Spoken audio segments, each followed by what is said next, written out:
Golden State Media Concepts Baseball Podcast. We cover everything Major League, from spring training to the World Series. We've got your favorite club covered, from New York to Boston to LA. This is the Golden State Media Concepts Baseball Podcast.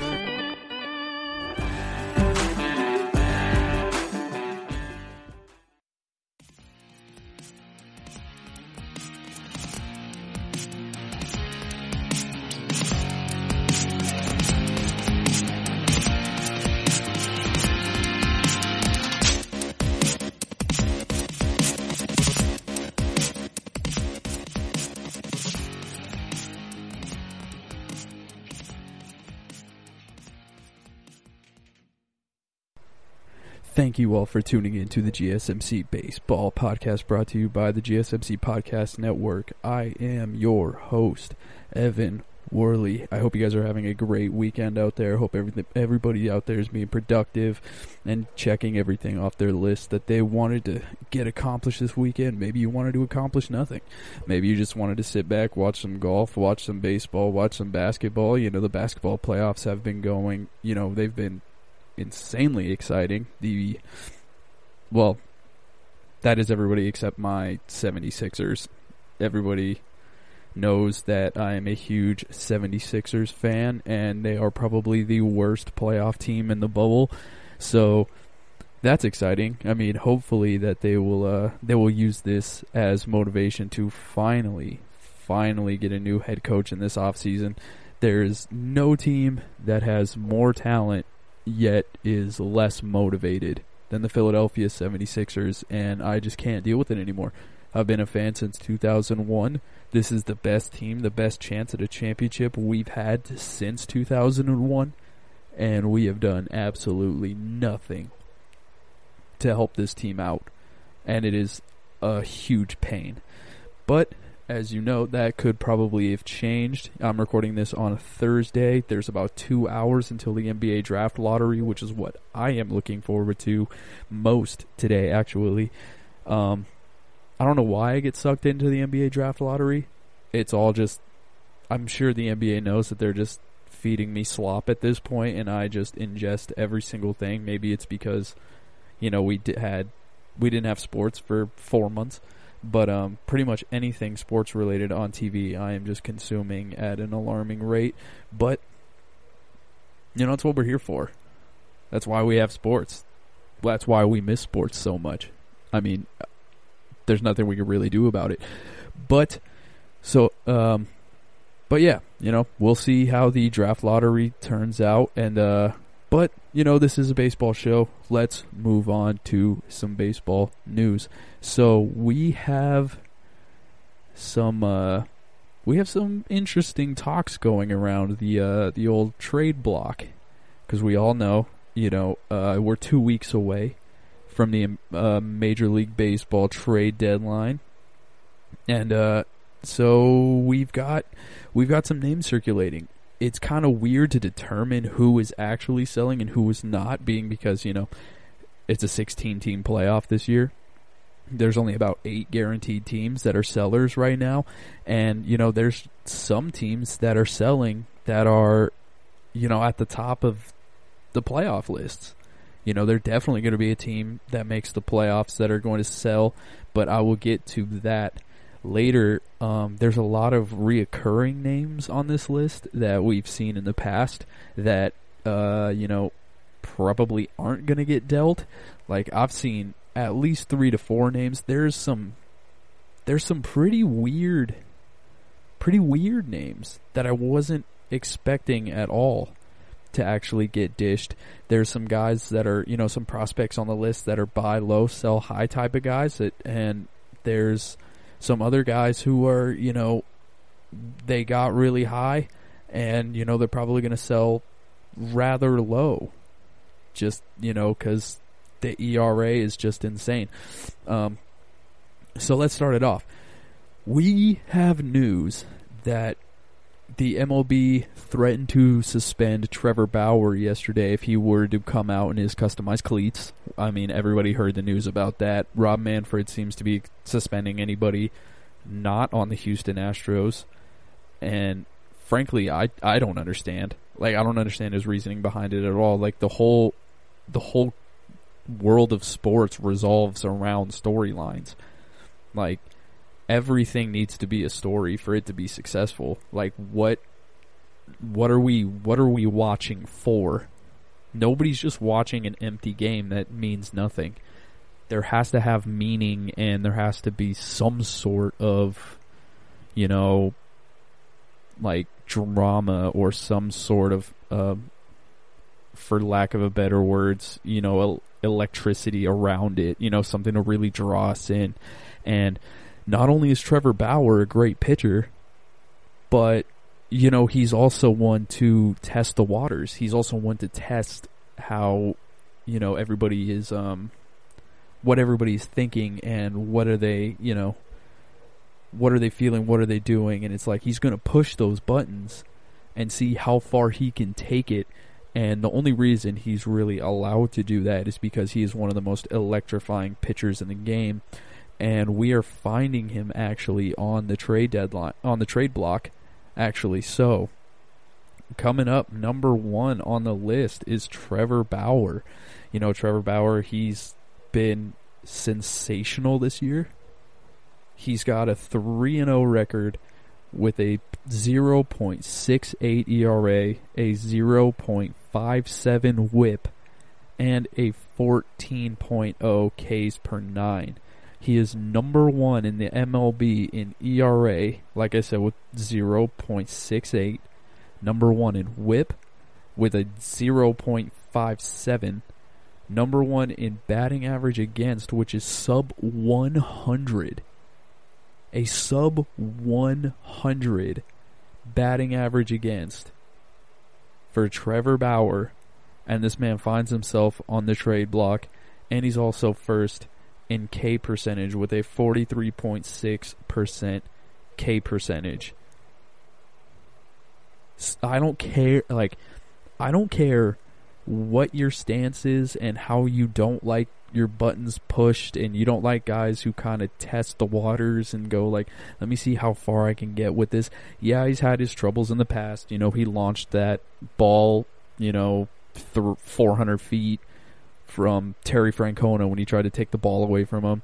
Yeah, he almost cut his finger off in a drone accident a few years ago before a playoff start. That is something that, you know, really infuriated me in the moment. But the numbers don't lie. He is a top 5 pitcher in the game right now, and there's nothing you can say about it. And there's nobody more competitive. Like, when he's out there and they're losing games, he's the one who's going to point out why. To be like, these guys aren't doing their jobs. And, you know, I'm going out there and I'm doing my thing, so don't go out here and blame me for all this kind of stuff. Even though that can be looked at as a negative light, it's something that weighs on him because they're not winning games.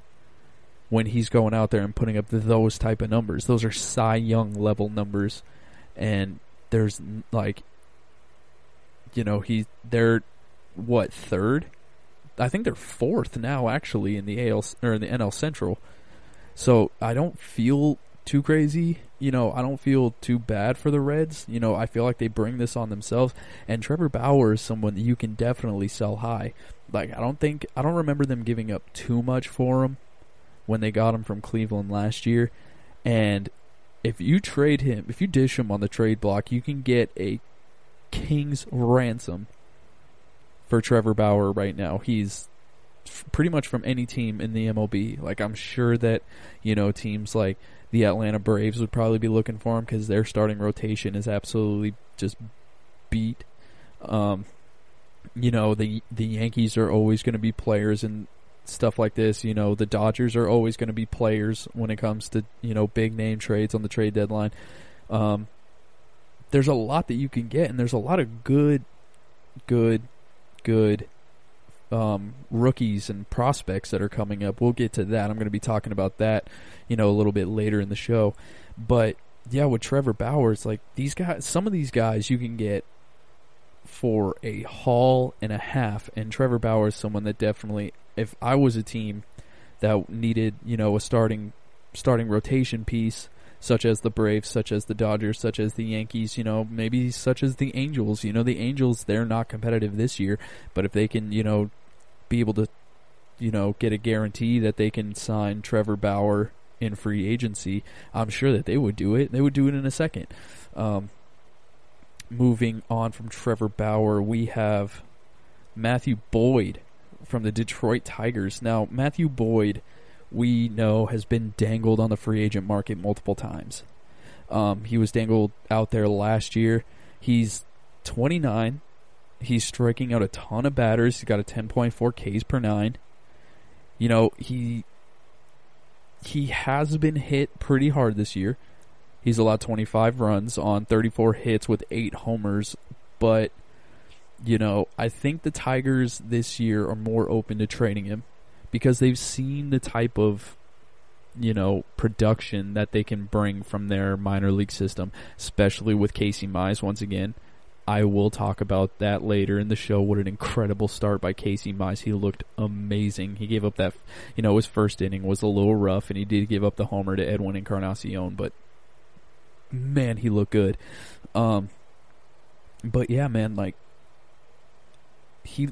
Matthew Boyd is definitely someone that you can bring up. They all, if you trade him and you get, a couple more pitching pieces, the Tigers are 2 years away from being 2 years away. So you have the time to actually bring these guys up and give them, give these young guys more time to, grow, kind of like a Lucas Giolito in a way where they brought him up and it's here's a couple years to solidify yourself. This year is going to be a trial run with all the new young bucks, and then next year it's all right, all full steam ahead, we're going to go.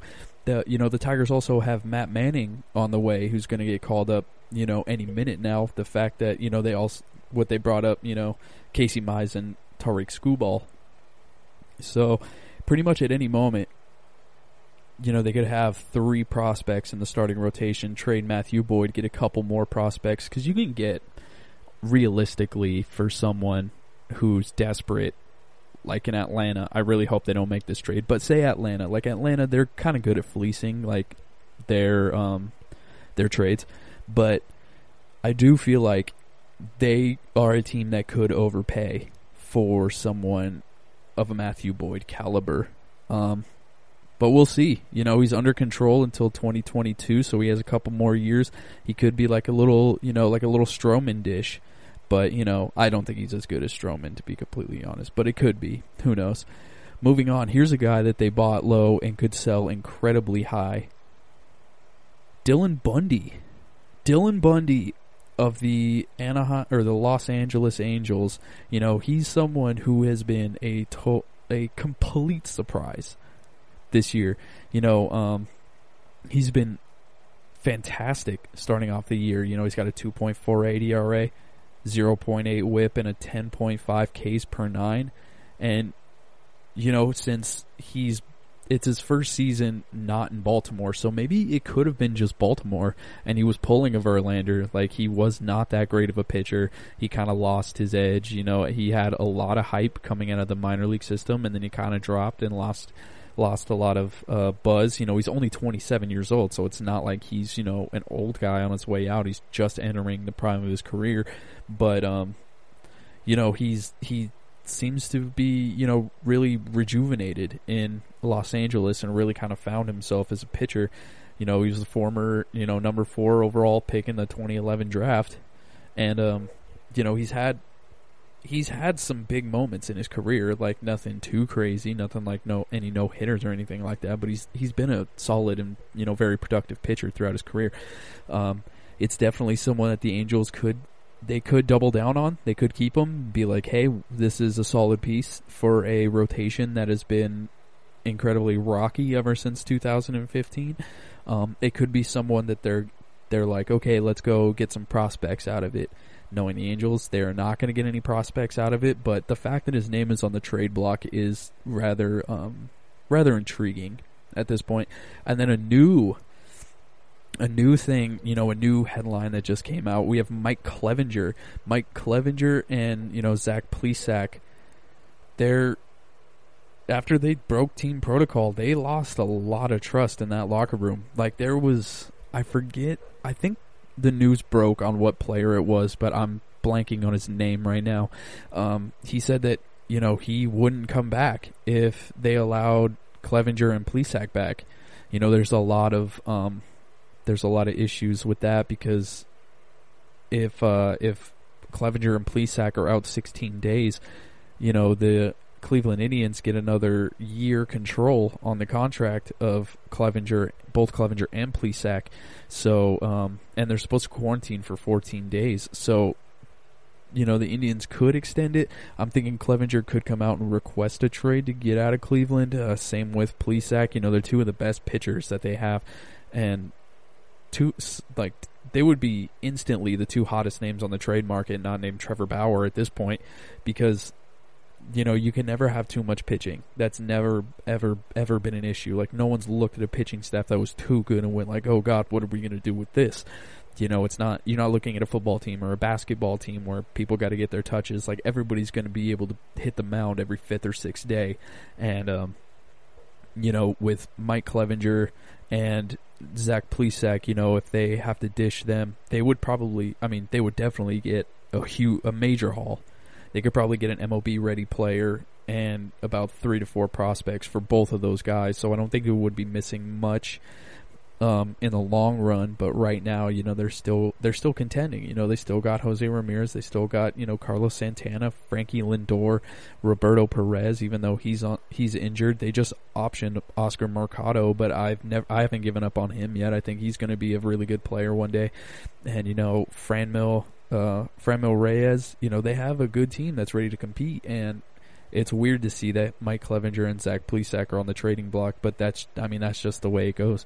You know, if they may have messed up that badly, so that's definitely something to keep an eye on for the next couple of weeks, because you know, Mike Clevenger, you know, if they decide to go like, hey, you know, you're not coming back, and we're gonna get an extra year of control over you, he might branch out and be like, nah, I'm good, get me out of here.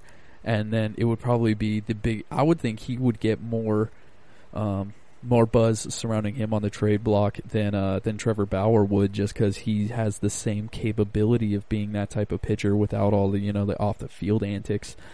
So we'll see how that one goes.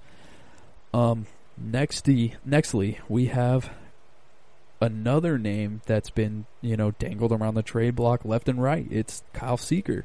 You know, Kyle Seager has easily been the longest tenure Mariners player by, I mean, a lot, to say the least. There's, you know, it's his 10th year in Seattle. This could be his final year. You know, they sent a lot of pieces away with, you know, in the recent, you know, past with Robinson Cano, John Segura, Mike Zunino, Omar Narvaez, you know, James Paxton, Mike Leake, Edwin Diaz. Like, all those guys were Mariners at one point and got traded. And, you know, let's look at it this way. You know, he's 32 years old. He's slashing 307, 382, 354. You know, he's seen the ball very well. He has as many walks as he does strikeouts in the first 25 games, which is kind of rare, especially in today's age where it's, you know, swing for the fences, and if you K, you K, whatever. You know, I kind of like, I'm a fan of Seager. Like, I really like watching Kyle Seager. I like the way that he chooses the pitches that he likes to swing at, and you know, all his, you know, his eyes really. I feel like he would be a great coach one day. I feel like once he's done out of the league, he's gonna go right into the you know, right into a coaching position or like a front office position at some point. There was a MLB.com's Mark Feinstein, you know, he wrote that Seager's off to a stellar start, posting a slash line numbers above his normal career averages. A solid defender at third base and a strong clubhouse guy, Seager would be an impactful addition for any contender. The Mariners are in the midst of a youth movement, so while Seager stands as an important veteran piece in the lineup, moving him for more prospects would be an appealing option for GM Jerry Dipoto, who has never been shy to pull the trigger on a big deal. One major hurdle could be Seager's contract, which contains a clause that turns a $15 million club option for 2022 into a player option if he's traded. So that is definitely something that could be, it could be seen as an issue. 2 years away, he would be 34. He would probably be staring down the barrel of 1 to 2 more contracts, maybe like a journeyman after that. But, I could see him. I could see him going to an AL team, staying in the AL, doing something to where he's kind of a DH and, just kind of helping a team contend. I think Kyle Seager he can bring a lot of, energy to a team, especially being a clubhouse guy. Like, I don't think there's any better title than being a strong clubhouse guy. And, being teamed up with Jerry Dipoto, he could go anywhere. Literally anything could happen when you're with Jerry Dipoto, really. And another crazy news, I'll end this here. Xander Bogaerts is a name that's going around the trade block. The Red Sox, they're 6-18, the worst team in the American League. They have a bunch of names out there that they can get for, like, just major prospects. They have Mitch Moreland, Jackie Bradley Jr., Kevin Pillar, J.D. Martinez, all those guys, Nathan Eovaldi, Matt Barnes, Brandon Workman, all these guys can be floated around the trade block. And, Xander Bogaerts is not somebody who's off that list. He's not anybody who's immune to getting traded, especially with Boston. Boston's a team that's going to contend. They're going to find a way to contend. They're not going to be cellar dwellers anymore. They're not going to be for very long, that is. Maybe a couple years. I was saying that on the last show. And, he's 27 years old. He was top 3 best shortstops in the game last year. I would argue the best, but, I'm sure there was others that could contend, kind of like Frankie Lindor. And, Javi Baez. I would say Javi Baez, Lindor, and Xander Bogaerts were 3 last season. Bogaerts had an incredible season last year. And, it's definitely someone that, a team that's pushing for the World Series could grab really easily. And, the Red Sox, they're also a team that's never been shy to pull the trigger on anyone. And, especially with the whole major youth movement that's coming through the game, like we're about to talk about in the next segment, it's way more tempting for a team to go out there and just pull the trigger on a upcoming prospect, especially nowadays. And speaking of prospects, I'm going to take a quick break and I will be right back to talk about the youth movement that we saw throughout the week and their major headlines. There are some major prospects that have just been called up to the show that I want to talk about. So let me take a quick break and we will be right back with some of those news on the prospects.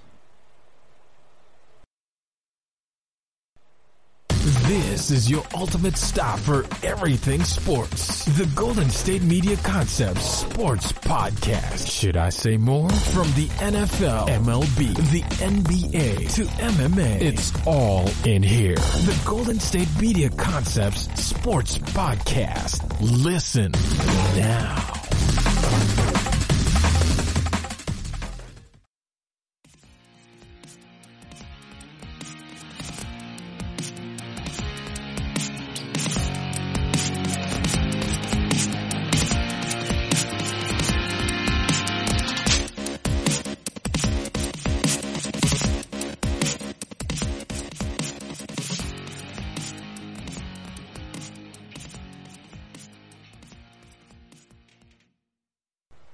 Alright everybody, and we are back. So as you all are well aware, the game of the week for me this week was last night's game. The Chicago White Sox versus the Detroit Tigers. And there was one reason why that was the game of the week for me. I love prospects. I love me some debuts. So the fact that we had 2 top 10 prospects in both teams' farm system coming up and making their debuts against each other, one being a former number 1 overall pick and the other was being a first, I think it was the number 8 overall pick in 2016 and 2018 respectively, Casey Mize versus Dunning. Dane Dunning, that is. And, it was everything that I thought it would be, which was incredibly fun to watch. So, if you weren't aware, Wednesday was the second time since the amateur draft began in 1965 that first-round picks debuted as starting pitchers against each other. The only other time in MLB history that ever happened was August 9th, 2009, when Ricky Romero, the 6th overall pick in 2005, faced off against Rick Porcello, who was the 27th overall pick in 2007. Not only was that a big deal at the time, but this was 2 top 10 overall picks in the draft in general. And it was amazing. So, basically, that wasn't the only thing that was a first, or first in second, whatever, in a really long time. It was only twice before had 2 debuting pitchers even reach 6 strikeouts in the same game. And it hadn't happened since September 30th, 1962, when Floyd Weaver struck out 8 for the Indians and Bobby Darwin struck out 6 for the Angels. And Mize, and not only was that weird, but together, Mize and Dunning, they went 4 1/3, allowed 3 runs, and, both had 7 Ks apiece. Strange. Weird coincidence. All I know is that Dane Dunning's, his sinker was working for him like crazy. He had a really good changeup. His changeup was working really well. Casey Mize had a really good curveball, and also his changeup was working really well. Really, man, that game was, for the first 5 innings of that game, it was so fun to watch. For some reason, the Detroit Tigers tried to kill Dane Dunning. They had 2 line drives shot directly back at him, which luckily he caught both of them and didn't get hurt at all whatsoever, which was great. But yeah, it was a really, really odd coincidence that, it was his first start and he almost gets drilled twice. He seemed to handle it very well. He seemed to handle the pressure, incredibly well. But weird news after the game. His first stint with the White Sox is over. So, he was optioned to the team's alternate training facility prior to Thursday's game, so tonight's game. So after his major league debut was over, they shipped him right back to Schaumburg, Illinois, and they brought back Nicky Delmonico from that spot. The head coach Rick Renteria said on Thursday, we want to keep him working, and then we'll see where we're at when we get to that point again. We've always liked him, and unfortunately, the injury bug got him a little bit. But I thought he showed very, very well Wednesday. It's kind of a weird quote, but apparently he's hinting that Dane Dunning got hurt, which is sad. I mean, there's really no other way to put it. It doesn't seem like he got... I didn't read anything saying that, he was hurt too bad. But, he could be out for a couple weeks. He could be out for just a few starts. Or they could just be like, hey, we're going to test the waters. They have a rookie coming up. We're going to bring Dane Dunning up and just test him rookie on rookie and just to see what happens. And, the White Sox pulled out the win, which was really good for his debut. I don't think he did not get the win, but the White Sox were able to pull out a dub, which was nice. And moving on to another top prospect. I was saying this before the season started, people. I was saying it before this, right when this guy opted out. I was saying one of the best prospects in baseball is going to come up, and it is going to be a show for one of the, I would say, cellar-dwelling teams in baseball this year. And that man, my friends, is one Joey Bart. Joey Bart, the number 1 prospect in the Giants farm system and the number 15 on the top 100 from MLB Pipeline, is going to make his debut tonight, Thursday, in the season finale against the Angels. Evan Longoria was saying, quote, Joey Bart, I think, is the closest that we have in terms of breaking through at the big league level and being an impact player right now out of the chute. I'm on Joey a little bit, and I'm kind of hard on him, but it's because I really like him as a player, and he has the potential to be a special player. Another quote from right-hander Derek Rodriguez says, Bart is unbelievable. He's a big league player. He's awesome to throw to. He's awesome at calling games, and he looks like a veteran behind the plate. Anybody who's listening to this that is a San Francisco Giant fan, go ahead, start doing backflips.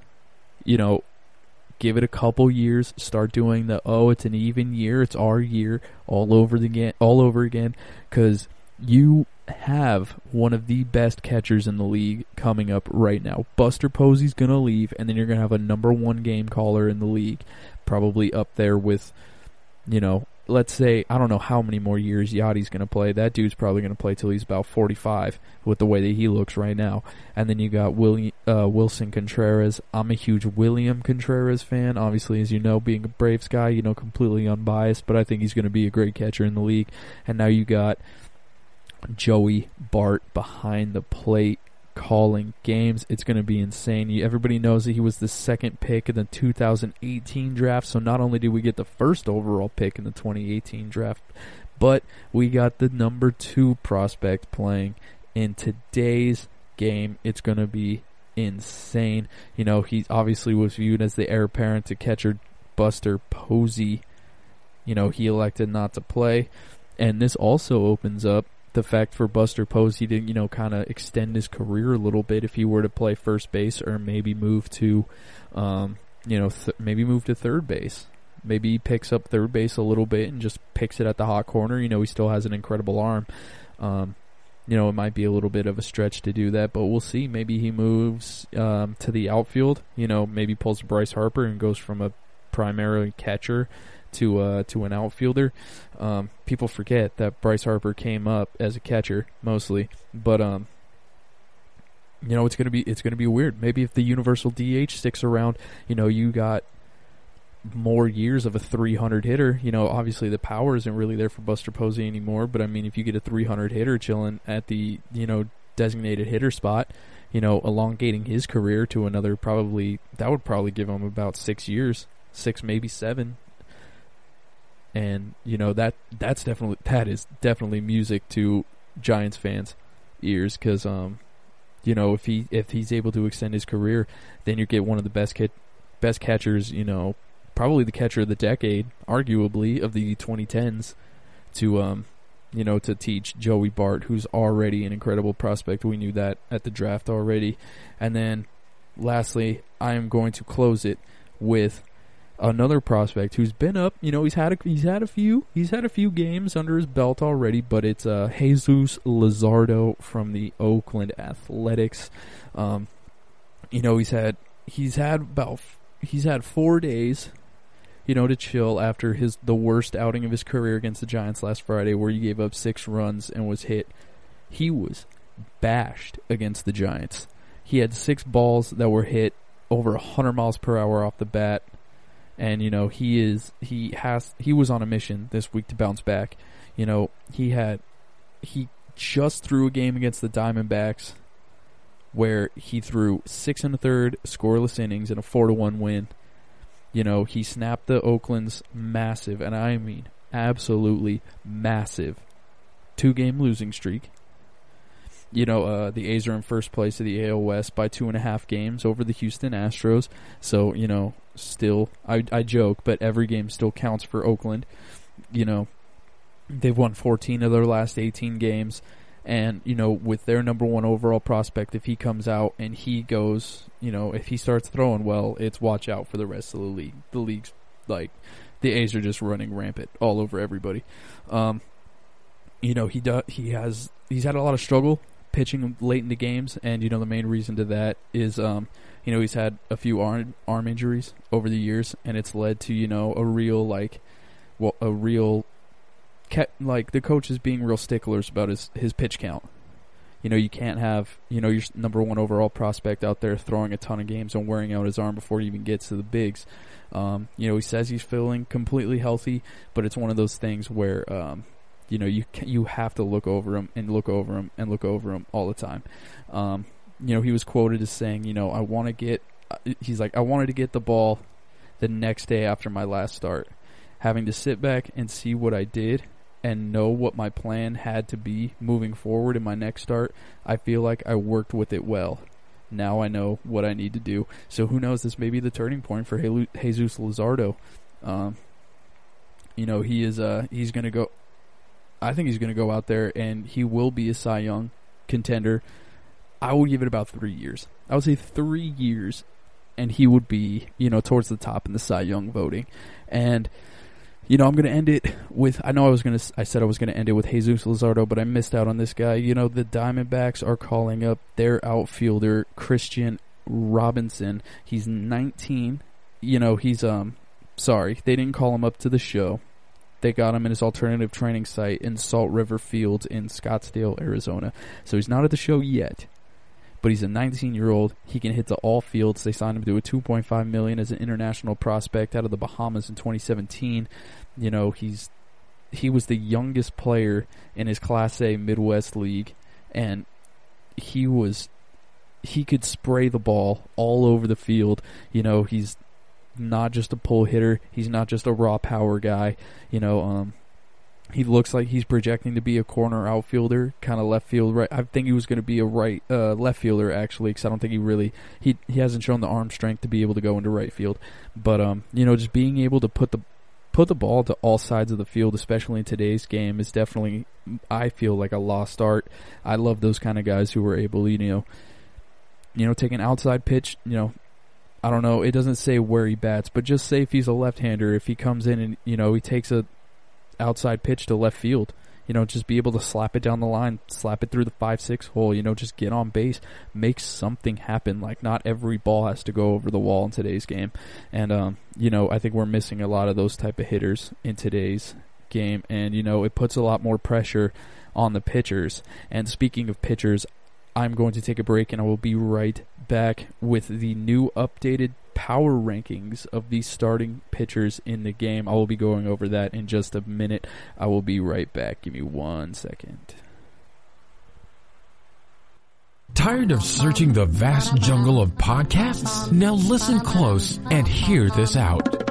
There's a podcast network that covers just about everything that you've been searching. Hey! The Golden State Media Concepts Podcast Network is here.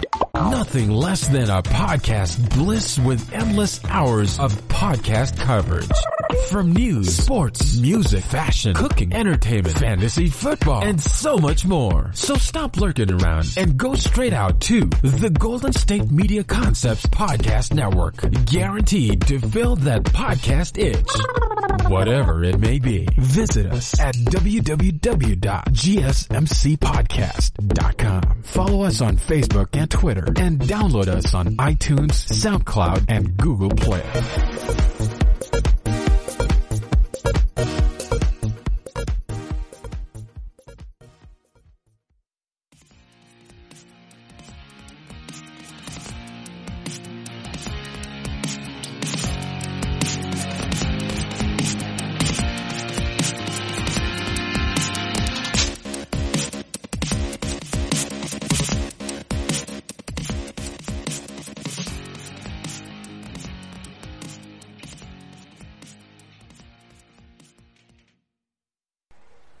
Alright, everybody, and we are back, and we are about to talk about some major hurlers in the game.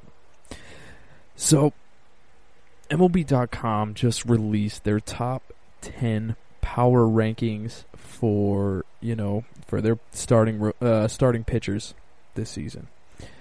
So I was looking it over, and I was like, hey, might as well talk about it on the show. Why not? Just kind of, break it down to you guys and just, who knows, maybe on Twitter tonight you can share your opinions with me and all that kind of stuff. Or, well, tomorrow it is because the episode's going to come out tomorrow. So, maybe this weekend, whatever. Whenever you hear this, just, follow us on Twitter and talk about it. Starting off, Number 10, we got Kyle Hendricks of the Chicago Cubs. I find this, obviously, like, I don't find this weird because, you know, he has a 3.31 ERA and a 0.92 whip so far. And, you know, he keeps the ball in the yard and he doesn't walk anybody. He's got 3 walks and 2 homers in his first 32 and 2/3 innings. But, you know, if I've known anything, really, it's that, you know, voters like flash. Voters like, you know, and Kyle Hendricks is not flashy. He doesn't do anything flashy, really. He, you know, he doesn't put up like the gaudy strikeout numbers. You know, he doesn't have that major fastball. He doesn't have that, like, drop off the table curveball that, you know, that dynamite, you know, drop on the changeup, all that kind of stuff. You know, he's just a really, really, really good pitcher, and that's all you really got to know about Kyle Hendricks. You know, he's putting together some great numbers on the best team in baseball. So we got Kyle Hendricks sitting there chilling at number 10 on the list. Moving up to number 9, we got Max Scherzer. I will never call Max Scherzer Mad Max because I think that is the dumbest nickname, because every single person named Max is Mad Max. So I'm just sticking straight Max Scherzer. Don't call him Mad Max around me. I saw Mad Max in the article and it annoys me to no end. It makes no sense. But you know, he exited his start after 1 inning due to a hamstring issue, and you know, allowed at least 4 earned runs in, you know, his 2 other starts this year. But you know, you can never count him out. You can never, ever, ever count Max Scherzer out. Even at 30, this man is 36 years old. I did not realize he was that old. Really, like, 36 years old is not old in the grand scheme of things of life. But in pitching, the way that this guy's been hurling, the way that he's been chucking, and the fact that he is still at the top of his game at 36 years old is insane. You know, he racks up still the same amount of Ks. Like, it's wild. He's got 39 strikeouts in 26 and 2/3 innings. Like, the man's just a strikeout machine. He just knows how to pitch. His velocity is still way up. He still has his, you know, his curveball, his wipeout slider, and his changeup. Like, Max Scherzer, you can just count on him to be a top 10 pitcher until he tells you that he's done. Moving on to number 8, we got Aaron Nola of the Philadelphia Phillies. Now, we all know Aaron Nola, you know, he finished 3rd in the Cy Young voting in 2018. You know, last year was a rather poor season in the grand scheme of things. You know, really bad, you know, follow-up season to a Cy Young caliber season. But it looks like he's back. You know, it looks like he's pushed through that rough patch in his career, and he's back moving forward. You know, he's got a 2.05 ERA. He's got a 0.65 whip. He is tied with Trevor Bauer for the lowest whip in the National League. You know, he's got a 39.8% strikeout rate and owns only a 4.3% walk rate. All career bests. You know, he's 27 years old. He's about to enter the prime of his career. He's definitely reestablished himself as the ace of the Phillies and not a pitcher that you want to mess with. So I would definitely not want to mess with this guy every 5 days. And, you know, the Phillies have been playing good baseball recently. I think this is a stepping stone to where I don't think that they'll be able to really, you know, contend or really do anything too crazy this year going into the playoffs. But I would say next year, like, if they add a couple pieces in free agency and all that kind of stuff, I feel like, especially with, you know, the young names on the Braves getting hurt, if they can't do anything in free agency to scoop anybody up, I feel like the Phillies, watch out for the Phillies, 2021, they could win the NL East. I would not argue with you if you were to, you know, bring that up. Moving on, number 7, a pitcher that we talked about earlier in the show. It's Trevor Bauer. You know, we already went over his stats. We already went over, you know, everything surrounding him and, you know, how he's on the trade block and everything like that. But I'm surprised he's not higher, to be completely honest with you. His numbers are insane. they have him posted behind another pitcher in the same rotation, which has me confused. I would have him, with this power rankings, I would have him at 4. To be completely honest, I think he's better than the next 3 pitchers on the list. But once again, that's just me talking. That's just my opinion. I'm no national journalist or anything. But moving on, we got another Red. Like I said before, it's Sonny Gray. Sonny Gray. It's his first season with the Reds. He's been phenomenal. He's 30 years old. He's got a 2.05 ERA in 5 starts. He's got 45 strikeouts, which leads the National League. He's got a 0.91 whip, and he's pitched 30 and 2/3 innings. 30 and 2/3 innings pitched for Sonny Gray, and he's had that great of a year when everybody pretty much thought he was done. Like, he was on the A's, everybody thought he was a Cy Young caliber pitcher, and then he went to the Yankees, and everybody thought he was done. Like, it was that quick. Just one trade to New York, and he was done, and everybody just wrote him off like, he's whatever. He's never going to be the Oakland A's Sonny Gray again. Well, guess what? He's the Oakland A's Sonny Gray again. And MLB.com has him placed as number 6 in the power rankings. I would have him at number 7, obviously, 'cause, Trevor Bauer going to 4th, but having him in the top 10, you definitely can't argue with it. And another bounce back pitcher this year, you got Yu Darvish. Yu Darvish, he was, ever since his stint with the Dodgers, which was bad. I was in LA at that time. When he took the mound in the 2017 World Series in Game 7, I immediately had to order another round of beers because I knew it was going to be a long day. And man, oh man, was it a long day for Dodger fans. But, he took that, ate it, rolled with the punches, went to the Cubs, did not do great in his first season with the Cubs at all. And then the second half of the 2019 season, it seems like Yu Darvish figured something out. He's got an endless amount of pitch. He has like 15 different pitches he can throw at any moment. It's the most insane thing. The fact that he blew out his elbow the first time didn't surprise me, but the fact that he hasn't blown it out again with all these pitches that he has kind of does amaze me. But his second half of 2019 is rolled over into 2020. He is looking phenomenal. He's gone 4-1 this year with a 1.8 ERA in his past 18 starts dating back to July 12th. He's had a 152 to 12 K to walk ratio over 111 and 2/3 innings. 152 Ks to 12 walks. Where was that in the World Series, Darvish? Man, if that was the case, the Dodgers would have walked away with that World Series, even with the Astros cheating. And that's another storyline. How embarrassing would that have been if it came out that they were cheating and they still lost the World Series to the Dodgers? That's wild. Moving on.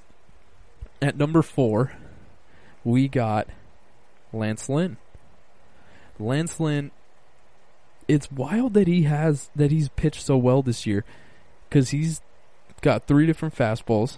He's got a 4-seamer, cutter, and sinker, and he's thrown them 87% of the time. Now, we all know sinker ballers are good for keeping the ball on the ground, and if you have a fastball that moves in 3 different directions, that's incredible. Like, that's going to get a lot of people out. And the fact that Lance Lynn has been able to pitch so well surprised me at the start, and I actually watched the start, and I realized, you never know where this ball's going to move because it all looks the same coming out of his hand. And he had a really good year last year also. He's got a 3.67 ERA with 246 Ks. He's doing a lot better. He's just given up just 12 hits and 4 earned runs, 36 Ks and 32 1/3. And, he threw his first complete game since 2014 on Friday. So, he's someone you need to watch out for on the trade block, I feel like. Because I feel with the Rangers, I don't feel like they're going to be pushing towards anything much this year at least. So with a guy pitching like this, you can give up Lance Lynn and Mike Minor and get a ton of prospects also. I'm surprised I didn't see him on the list of pitchers or players that could be traded at the deadline. Maybe they want to keep him with this. I don't blame them. But yeah, we have Lance Lynn at number 4. Moving on to number 3, we have Garrett Cole. Now, Garrett Cole has not looked very, he hasn't looked the same, as he did last year. Last year, I mean, he won like 19, 20 starts in a row or something like that. Like, insane. Completely dominant. His strikeout rate has dropped this year from almost 40% to 30%. But, he still has gotten the job done. He's 4-0. He's got a 2.76 ERA and 34 Ks. So, and that's going to come. That just comes with him changing, a change of scenery. Moving halfway across the country, especially going from a market like Houston to, New York, of all places. Like, I get there's no fans in the stands, but that's still hard for everybody. So the fact that Garrett Cole has been able to do this and still, have a 4-0 record and still, only a 2.76 ERA, we're looking at it like scoffing at it. But that's still, it's still incredible. And, he tossed 7 innings of 1-run ball and struck out 8 in a 10-3 win over Boston in the Boston, New York game on Friday. So, Garrett Cole's going to Garrett Cole, man. I don't know what to tell you. He's number 3 this week. He could very well be number 1 next week. So, who knows? I guess we'll just keep an eye out for it. At number 2, we got Jacob deGrom. Jacob deGrom has been one of the best pitchers in baseball for the past 4-5 years, and nothing has changed. I think the only really reason he is number 2 right now is because of the brilliance of the pitcher that has been a number 1. But Jacob deGrom, obviously, he's a 2-time Cy Young Award winner. He's had, some injury issues. But, he's got a 2.45 ERA. He's got a 0.95 whip, 28 strikeouts, 5 walks over his first 22 innings. And the weird thing is he's throwing harder than he ever has before. The fact that his velocity is up after all those injuries that he's had in the past, and he may have just figured out something else that was hidden in him, which is terrifying. And the fact that, I don't know what his contract situation looks like. I think he might be a free agent coming soon. If he is a free agent, man, that he is getting a ridiculous amount. You think Garrett Cole signed for a lot of money? You wait until Jacob deGrom goes to free agency, if he can go to free agency anytime soon. Especially if he's throwing harder than he ever has before. My God, I do not want to know what team's going to pay him, and they're going to pay him a dump truck on top of dump truck on top of dump trucks of money. Man, that's going to be an insane number. And number 1, it was my AL Cy Young Award winner at the start of the season. It's my guy Shane Bieber. He's got 2 more insane outings in his last 2 starts. He's gone 4-0 with a 1.3 ERA. He's got a 0.72 whip, 54 Ks, tying him with Nolan Ryan and Pedro Martinez for the 3rd most through his first 5 starts of a season since 1906. Nolan Ryan, Pedro Martinez, and Shane Bieber. Insane. That is absolutely insane.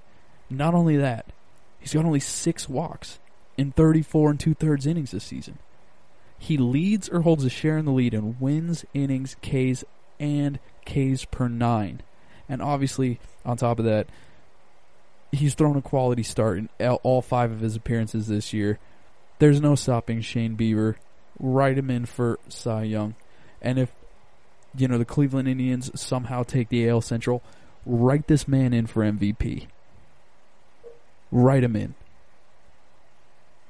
I don't like when pitchers get MVPs because they have their own award, but if they are able to come back and win in the AL Central, give that man the MVP award. I know I am definitely going to be watching his start this weekend. And speaking of his start this weekend, I'm going to be taking a quick break, and we will be right back with the series to watch for this weekend. You know how you guys know how we end the show every time. I got to tell you what series you're going to want to watch and why you're going to want to watch it. It's like this every time. You got to watch. It's just how it goes. All right, everybody. Give me 1 second. I will be back to talk about those series.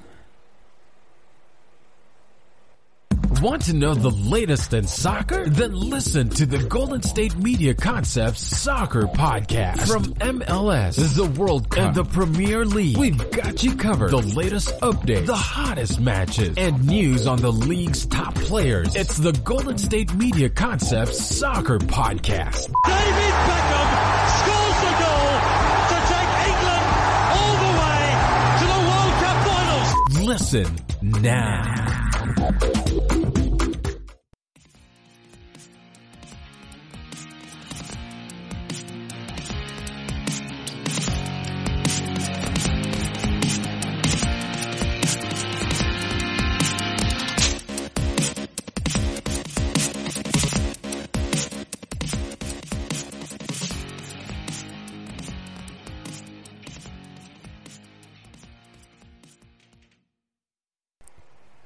All right, everybody, and we are back once again to talk about the series to watch this weekend. I'm looking at the schedule for the weekend right now and the series that, are going to be played out. And, I'm surprised. There's not a lot of series that really catch my eye. The buzz on the Marlins is kind of died down. They're facing the Washington Nationals. Really, the only reason to watch that series is Patrick Corbin's going to be throwing. He's incredible, and Juan Soto is probably, besides Fernando Tatis Jr., the hottest hitter in baseball. So there's really not much to get out of the Washington-Miami series. I think Bo Bichette is still hurt. Really the only thing is to see if the Tampa Bay Rays are able to, extend their lead on the New York Yankees. The Yankees have kind of regressed, they're 9-8. They're either 9-8 or 8-9 against anybody not named the Boston Red Sox. So, that's not going to be good. That's not good for them. They're really waiting for that change. And Gleyber Torres just got, he just got hurt, so that's not looking good for the, the Bombers and the Bronx. And they're also, they got their matchup against the New York Mets postponed, so they're not going to be playing on Friday. It's going to be that's going to be a weird series too. Next up, you got Milwaukee versus Pittsburgh. Really nothing to write home about there. With that, you got the Philly. I think this will be a good series, mainly because it's always a good series. You got the Phillies and the Atlanta Braves. The Phillies are coming out there hot as they've ever been. You got on Friday night you have an incredible pitching matchup. Aaron Nola, like I just said, he figured himself out. He's an ace. He is the man to go. He's the guy to get the ball in the big game for the Philadelphia Phillies. And he's facing off against Max Fried, who was the guy to get the ball in the big games for the Braves now. So that is going to be an insane pitching matchup moving forward. So I don't know. I would expect that game to be, or that series to be split. You got Bryce Harper, just going crazy. I would actually say the Philadelphia Phillies take that series, to be honest. The only pitcher on the Braves that I trust right now is Max Fried, so I think they would take the first game, and then the next two would I see the Phillies taking both of those. Moving forward, you got the Detroit Tigers and the Cleveland Indians. Once again, just the youth of the Tigers. I think you got Michael Fulmer on Friday versus Adam Plutko. That's going to be a pretty good matchup pitching wise. Just the youth of both of these teams are going to be something fun to watch. But, besides that, nothing really to write home about. Boston versus Baltimore. Boston doesn't even know who they're throwing. And they're set to have the worst ERA that they've ever had in their entire history as a team. Really not much to write home about for that series either. You got next up, you got the Twins and the Kansas City Royals. Every Twins game you got to watch. Something weird happens with Twins games. They're all exciting. They're always great. Just keep watching the Minnesota Twins. And for some reason, the Kansas City Royals have been rather, competitive with the Minnesota Twins. So that'll be a series you're going to want to watch on Friday. You got Jake Odorizzi versus Danny Duffy. Definitely something you're going to want to watch. Next up, you have the Chicago series. What do they even call this series? I know the Freeway series is in LA. I know the Subway series is in New York. But I don't know what the series between the Chicago Cubs and the White Sox is called. Whatever that is. That's gonna be a great matchup. You got Dallas Keuchel versus John Lester taking the mound on Friday. An incredible pitching matchup. I will be watching that one. That is going to be a great series. You get the best team in the National League, best team in baseball, versus the Chicago White Sox, who is going to be one of the best teams in baseball. Give it a couple years, they will be right up there, and they're looking to solidify themselves in the AL Central. Still, really in a dogfight. I think that's the best series. That series, and then there's one a little bit later down the road that's going to be one. But besides that, I think that's the best series, hands down. Moving forward, you got the Cincinnati Reds versus the St. Louis Cardinals. Haven't seen really that much of the Cardinals recently, mainly because, they missed a ton of their season so far due to COVID-19 outbreak. The Cincinnati Reds have been off and on. You never know what's going to happen with their pitching staff. So on Friday, you got Anthony Descalfini versus Dakota Hudson. It's going to be a pretty good pitching matchup. If you're a fan of those teams, you're going to tune in. I probably will miss that game, to be completely honest with you. But, I may be able to catch it this weekend if I got a little downtime.